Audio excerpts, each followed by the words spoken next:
The long-awaited and controversial Malcolm X opens at theaters around the country today. The movie, which runs 3.5 hours, focuses on the life of the black Muslim leader. KCTV's Reed Black watched as moviegoers arrived at the Bannister Square Theater. Reed, what kind of thoughts of a turnout have you seen so far there? There's been a good turnout. After all, it is noon on a weekday, but the parking lot here is filling up. And in a second, we'll look at some pictures we took a little bit earlier inside. As you said, the long-awaited movie by director Spike Lee did just open about 10 minutes ago at this theater at 435 in Bannister on 2 separate screens. Viewers may wonder, was the theater packed? Well, these pictures shot about an hour ago as people waited in line. More have arrived since. Another question, are kids skipping school to see the film? Little evidence of that here. Several high schools we checked with also reported nothing abnormal about attendance today. What is noticeable today is the conviction of the moviegoers. Malcolm X is clearly a film that many people have decided will be important even before they actually see it. The situation of what's happening to a light and have everybody aware of what's going on. Kind of helps give understand of if cultural differences, they have insight that, you know, we all have some similarities, but also some differences, you know, culturally. I've got my son out of school because I think he'd get more education here today than he would in school. I think it's high time. It would be better if a lot of kids read the book first instead of coming to see the movie, but I advise all of them to come see the movie.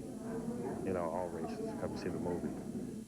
Now, Malcolm X is opening at 9 different theaters in the Kansas City area today. As you noted, it's a 3-hour and 21-minute movie. We'll be here all day long. And on our 5 o'clock news this evening, we're going to talk to some of those same people we interviewed going in to see what they're thinking coming out of Malcolm X. Stan, Lily? Thank you very much, Reed. It is one of the hottest tickets around today. Spike Lee's Malcolm X is opening today. And with us is critic John Tibbetts. You talked with Spike Lee and saw the movie long before today. What did you think? Well, it's happening. He wanted people to get to the theaters. He wanted more about black history being available to the kids, especially. I like the film, but it's like a mattress. It's lumpy. It's uneven. Static at times, exciting at others, not consistent. But yes, I talked to Spike. Let's see what he has to say about Malcolm X. What's your name? Malcolm Little. No. That's the name of the slave masters who own your family. You don't even know who you are. Who are you? They don't know who Malcolm X is.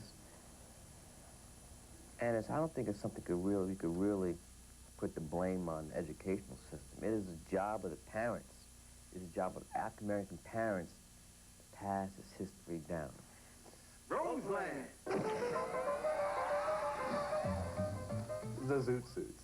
Have you kind of always wanted to slip into one of those? Yeah, and I took it out of the closet and wore it at Halloween. October. You mean it's a Halloween costume now? It was for me. What's the connotation of the zoot suit, though, in the perspective of black history now? Well, what did it mean in the 40s? You were hip. Yeah. You were down, and Malcolm, a big part of the early part of the book, Malcolm talks about that first zoot suit he had. So we made a note of that. We wanted to showcase it during the flying home sequence. We had a big jitterbug scene.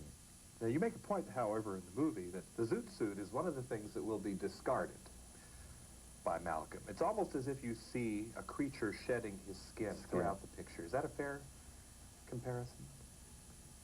Butterfly, you know, metamorphosis. Exactly. Evolvement. As you look to the Kansas City audiences out there, and the school kids and the teachers, and I'm one, what is your message when this movie opens? What is your definitive message about getting out to see this picture? Do you want them to do it on a school day? First of all, I never told young black America to just play hooky and drop out of school and forget about your education and just see this film. You know, I hope people do go see the film. I hope this film prompts people to read the book, to read the autobiography of Malcolm X, if not already read it, and just try to, if they can, apply that same fervor that Malcolm had to education to their own lives. In short, would you like the evolutionary process to be ours as viewers as well? We evolved from seeing this picture. Yes, I think that all of us could become better people if we have a more thorough knowledge of Malcolm X, because when you look at Malcolm X, his life, you're looking at American history, and you're also looking at the African-American experience in this country. It's an uneven film, but it's an important film. But as an entertainment article, out of 4 stars, 2.5. It's going to be big. It's going to be around for a while. Thanks It a will lot, indeed. John. Great.